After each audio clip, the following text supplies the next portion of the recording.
تجربتنا نهار اليوم هي خير مثال على الشعب الجزائري المعطاء اللي ما يقبلش أنه خوه ينهان أمامه، وعلى جلواش على جل الفاني. الله يسعدك، خارج من السبيطار يا خو، راني حاصل نسكن بعيد يا خو، كش ما تقدر تعاون خوك يا خو، وسامحني خويا، سامحني بزاف. خلينا نسامحك صاحبي، انت راجل. ربي يخليك يا خو، راني فريق حاصل خويا العزيز، لا راني فريق حاصل، قدرت عليا يا خو، هاك تشوف. الله يحفظك يا خو، عجاني تقدر تعاون. وهنا دخل شوقي باش يستفز الضحيه. انا تتبع فيا انت من مقبتك، تتبع فيا يا خو، مزبوط مقبت انت تتبع فيا، علاش لاباس بيا يا خو؟ لا يا خو خليه يهضر معايا يا خو، يهضر مع راجل يا خو، هاك تتبع فيا يا خو، انا مو بيري يا خو، تقدر بها خويا العزيز. اللي شاكين نورمال العين والراس. علاش خويا العزيز يا خو، علاش بصاك تحاول؟ انا هنا نسكن بعيد يا خو، انت راك بالك شي حاب يعاوني السيد بروح لدارنا، علاه يا خو؟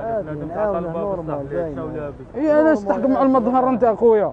علاش؟ مع المظهر مسخر بيا، كيفاش تطلب انت؟ قد تروح تخدم دير عبسه فيا يا خو، خرجت من السبيطار من اسبوع، انا نفهم فيك، علاش راك تطبع فيا؟ انا مو بيري خويا، انا مو بيري خويا، انا مو بيري.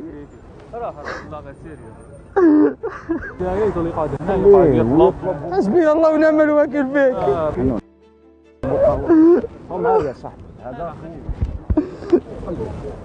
حسبي الله ونعم الوكيل فيك. حقار انت، حقار. اروح صاحبي، حقار يا اخو. صاحبي هذا تبكي منه انت. ردني عمري، يعني مو بيري يا اخو. تبكي من هذا انت، فيها غيظتك عمرك، انت راجل. اكتب فيا يا اخو، اكتب فيا، اكتب فيا، اكتب فيا يا اخو، خدرتني راني مريض يا اخو. هذا الشخص زعف بزاف كي شاف مريض يتحقر قدامه، وهنا تبان الرجله تاع الجزائريين. تحوس على مظهر تاعو. علاش يا اخو؟ علاش بصح هذا المنكر هذا؟ ولا بس تقول لي انت يطلب هذا لا يطلب. تحوس عليك فيلبس انسان. حقار بالعين انت، تحقر انت يا تحقر انت يا اخو. نيتك انت نيتي دخلك فيها.